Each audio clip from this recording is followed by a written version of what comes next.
What's up? It's your boy. I don't care. What am I doing? I'm gonna review. I'm gonna rank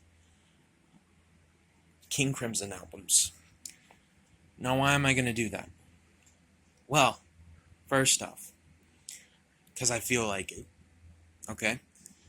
I ain't got nothing much going on with my life right now, and I was like, you know what? Let me just take a crack at this, right? Anywho, but we're gonna talk about King Crimson because they're back. And they're my number. Like, I think they're like my favorite band of all time. Like, I've been listening to their stuff for a long time, maybe like 6 or 7 years. Um, and yeah, I absolutely love them. Just incredible musicianship all throughout their career. My personal favorites era, we'll get to that. I'm not trying to make this super long, but it might be a little bit, all depending. You may be wondering why I'm wearing my sunglasses. Well, they're prescription, actually, and they look super cool. I look like a Ramon. I was not making fun of the Ramones voice there. Please don't hate me for that. Maybe we'll talk about them. Maybe not. I like music. I like movies and stuff. I like talking about it. I think I have an interesting thing or two to say about it. And I don't feel like doing all the crazy, stupid editing. I don't feel like doing. I don't know. I might do like shorts or something. But look, I just want to talk about stuff and see where it goes. Is that so wrong of me? Huh? Like, come on, man. Just like relax. Kind of pretend like it's like 2007 or something, or 2010, you know, and like you're watching like a really one of those YouTube videos where they're just talking about shit and they're really not having much editing or whatever. They did okay, kind of like Sea of Tranquility. I mean, it's been around since like 2014, but tight. I love it. I love that dude. Great videos, and he doesn't do. He's just being himself. That's what I'm gonna do. I'm just gonna fucking be myself. Excuse my language. Anyway, I have had 3 minutes of introduction. I think that is absolutely enough for now. I'm gonna talk about some fucking music. King Crimson. I'm gonna specifically talk about King Crimson. Alright, so I'm gonna rank from worst to best. And I love these guys. It's really hard for me to pick some of these bad albums. And yes, I think there are some albums that it's going to be controversial, but I don't like. Very few. I like a majority of them, but I'm just going to go ahead and say what I got to say. Alright, so the bottom of my list, and I might get some genuine hate for this, it's Starless and Bible Black. They're 1974. 1974. You know, there's some interesting songs on there, or some good ones, like Night Watch is actually very pretty. I like that song. And Fracture. I think it's a cool little proggy experimental song. Otherwise, it's pretty forgettable. Like, the only thing I can really remember other than those two songs is The Great Deceiver and its wonderfully aged intro to the song. I'm not going to say that because it's highly offensive nowadays. I'm not sure if it was meant to be specifically on that topic, or just a weird, I don't know, metaphor. I don't fucking know. Just something. Who knows? But anyway, that's my bottom of the list. I'm sorry. I just I know it was like a live album of sorts, but they like I think and they like cut out the like so I think like a majority of it was probably improv. Well, I think Fracture was improv, and I like Fracture. Yeah, I totally did a lot of researching before this. Totally. Anyway, let's go to the next of our list. I think I'm gonna go with the Construction of Light. I really don't have much to say about this. Actually, should I switch places? Because that's a pretty bad album. I mean, it is pretty bland. Oh no, that's a strong opinion, but I think it's just. I mean, it even has Lark's Tongue and Aspic Part 4, and that's a series of songs that have been going on for like well over 20 years at that point. And honestly, it's pretty just slow, just kind of. I mean, there's some alright parts, but nothing like I don't know. Ooh, but don't worry, I will say some actually good things about this band in just a second, I swear. Um, but after that, oh, okay, well let's talk about one more. Beat. That's my next one. Beat. There's some alright songs, a little dancing too, but I think their two other '80s albums are significantly better, like way better than this album. But there might be a song or there that I might be like, all right, yeah, but like I think Waiting Man's on there. I really like that. Um, I don't know. But now we can start talking about some of the more stuff I like. Still bottom of the list, but I mean, I still genuinely like these albums. Um, I just don't know. Like, I honestly, if I could put them in the same ranking, I probably would, because in a lot of ways they're kind of similar, paced. Well, I guess one came out 1995, and then there were. Oh no, the Construction Light came out between. Anyway, it's Thrack, and then maybe Power to Believe. I mean, I like it. I like Dinosaur. I'm a dinosaur. Someone's in my bones. Yeah, that's a pretty good one. Um, oh yeah, and Sex, Sleep, Eat, Drink, Dream. That's kind of a fun song, but otherwise, it's definitely listenable. It's good. It's a solid record, but that's how I give it. I just give it a solid. Um, yeah, just a solid record. Not bad. Totally listenable. Yeah, it's good. All right, next up, Power to Believe. Okay, this one has a bit of an interesting vibe. Um, Also, probably one of the coolest tour ideas ever, King Crimson and Tool touring together, partly because of this album. That's awesome. I wish I was there to see that, but I was not even alive then, so how about that? But, like Level 5, which is, I believe, sort of like Lark's Tongue and Aspic Part 5, I think. That's a really cool song. I like the melody of Power to Believe. Um, it's kind of catchy. It's again another solid album. Um, just a bit better than Thrack. I think I'm saying that right. Um, Sorry for saying a lot, but yeah. So anyway, next up on my list, I'm gonna go with. I think I'm gonna go with Lizard. Um, you know what? There's some really cool songs on there.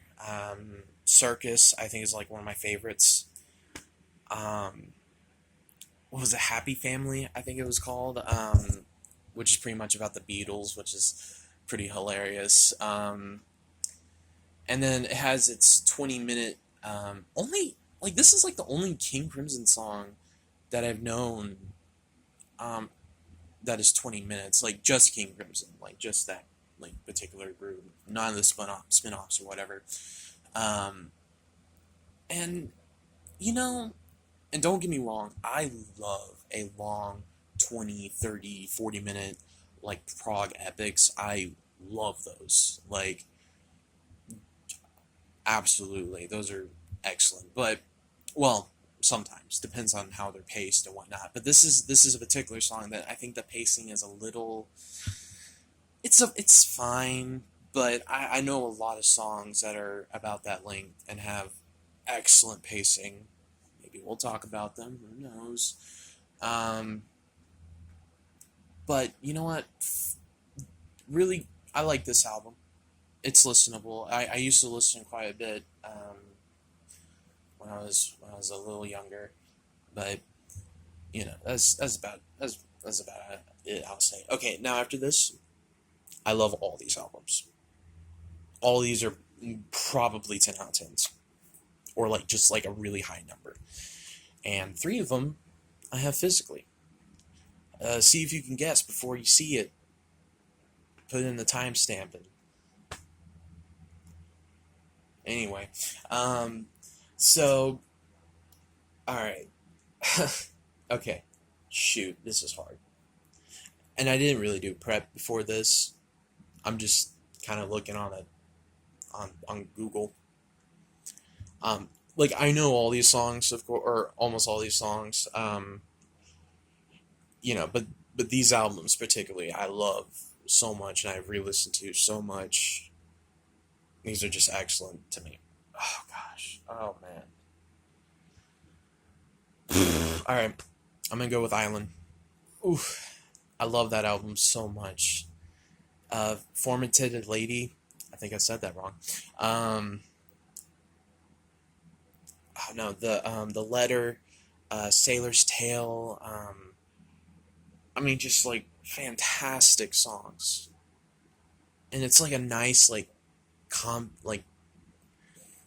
compact album. Like it's just like it just has a really nice flow and pace to it, and it's just a really pleasant album, really pleasant. I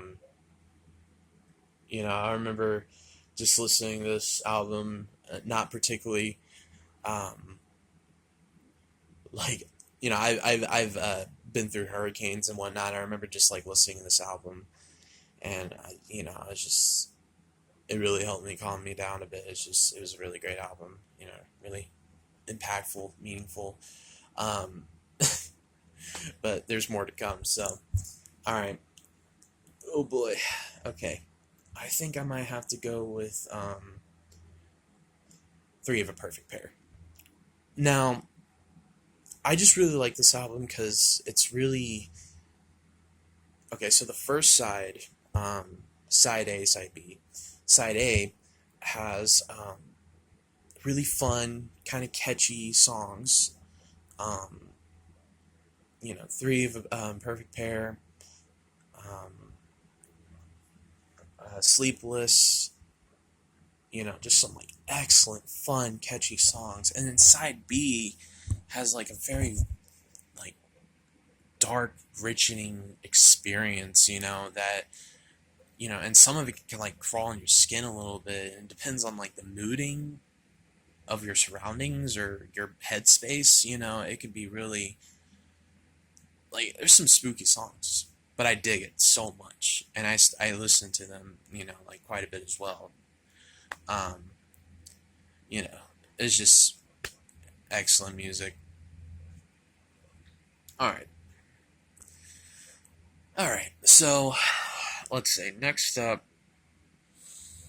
mm, mm-hmm. Oh yeah, oh yeah, oh yeah. Oh gosh, I don't know. Um, I'm so sorry this is taking long. I'm just maybe next time if I do another review, maybe I can like put it on a list already so I can just like in a numbering system. Um, so then I could just be like, you know, um, it's my first time, everybody. I'm so sorry. Give time for the first guy. Give me some patience. Ah, shit. This is hard. Okay, I gotta go with something. Hold up. Wait. Okay, all right. I'm gonna go with Red. Ooh, that's a hard choice. That's crazy. I thought that was gonna be like in my top three, honestly. But um, you know, I mean, just come on. The self-titled track, Fallen Angels. Um, One More Red Nightmare and Starless. Starless,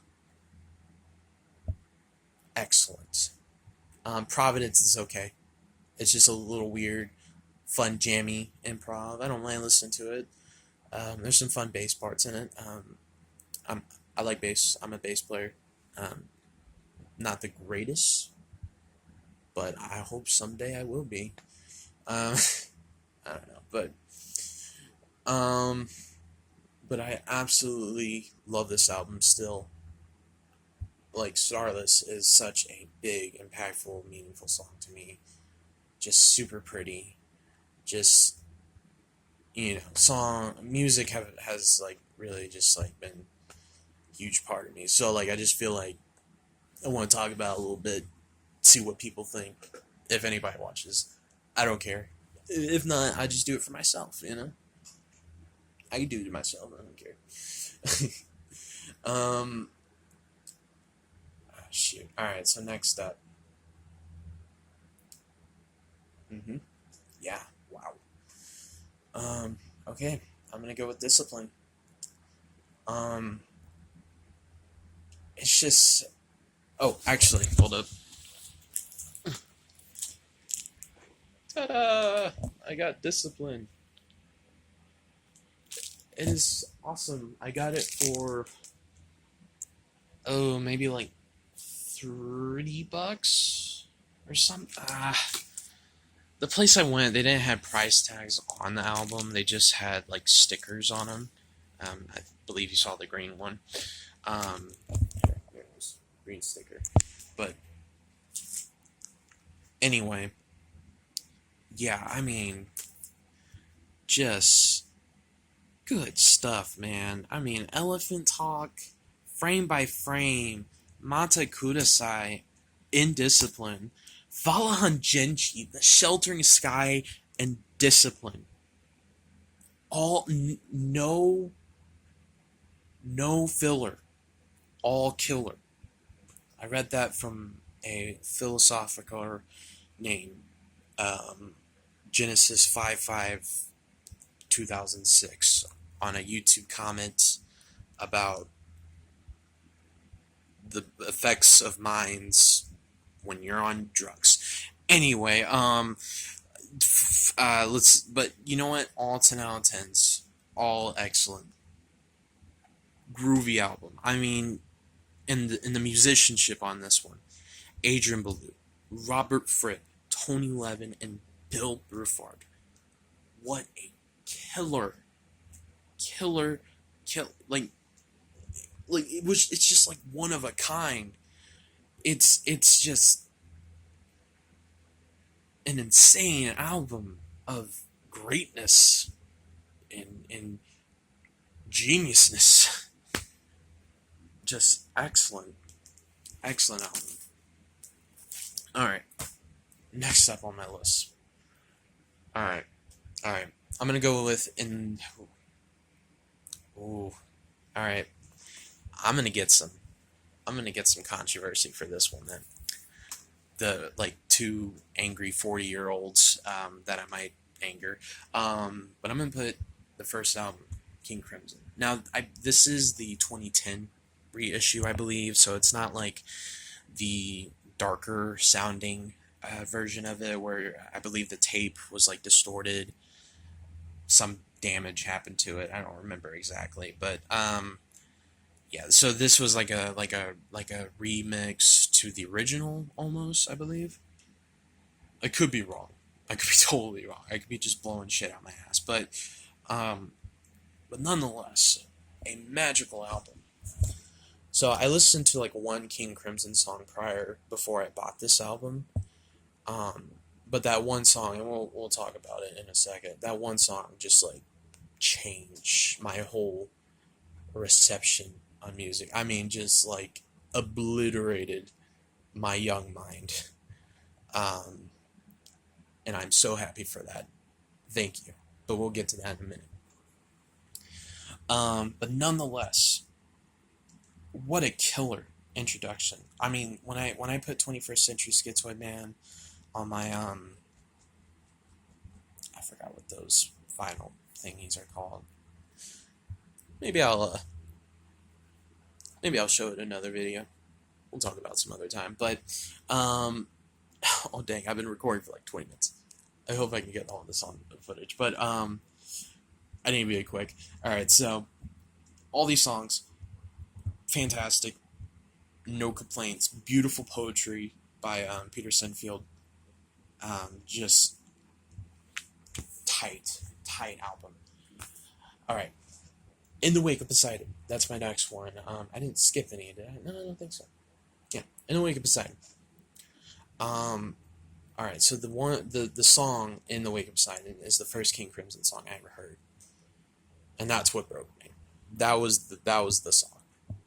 Like I was like pretty young, and my parents at the time um, left to go like casino or whatever, go gamble, and I was gonna play some Max Payne 2 because I bought it at a game exchange, um, but turns out it was not. It didn't work. It just all scratched up. Just didn't work. So I was like, hey, I'm gonna watch some YouTube. And at that time, I was really into metal, like Metallica, Megadeth, Pantera, whatever. Um, and this was one of the recommendations that popped up on YouTube. And that's my cat. And Gracie, please.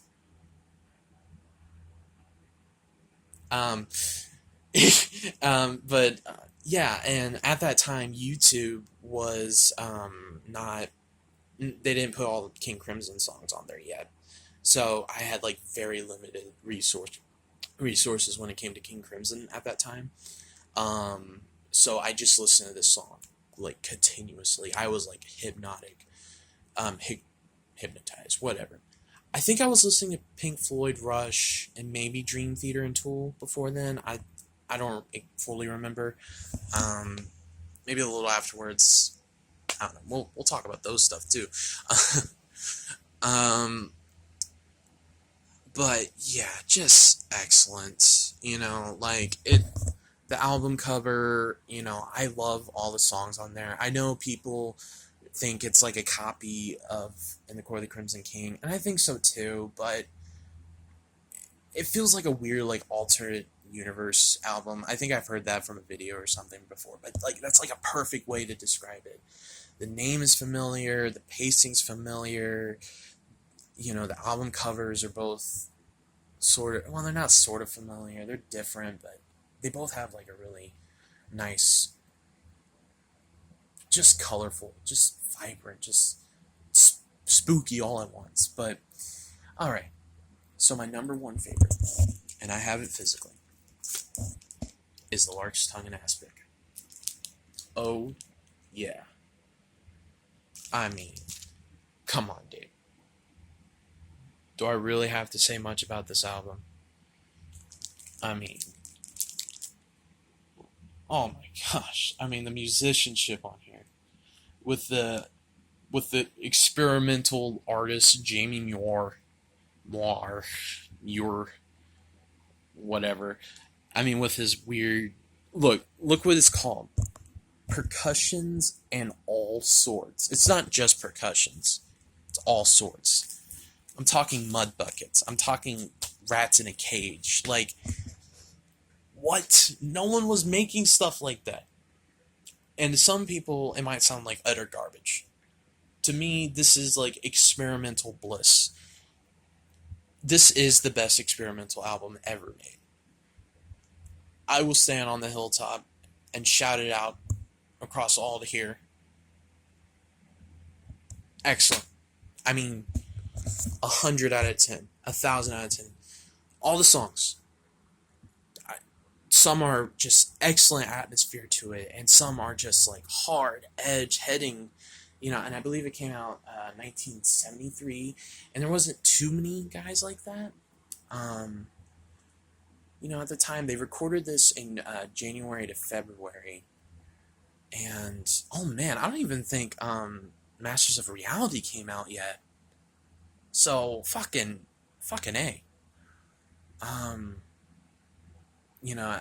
Not saying it's particularly heavy metal, but there's some metal influence, or not metal, like proto metal, maybe avant-garde ish. Like there's some hard riffs on there, moments, but there are some really pretty melodic moments as well. All right, so that was it. Heck yeah for King Crimson coming back. I'm so excited. Thank you for whoever watched. I hope I can post this. Peace out.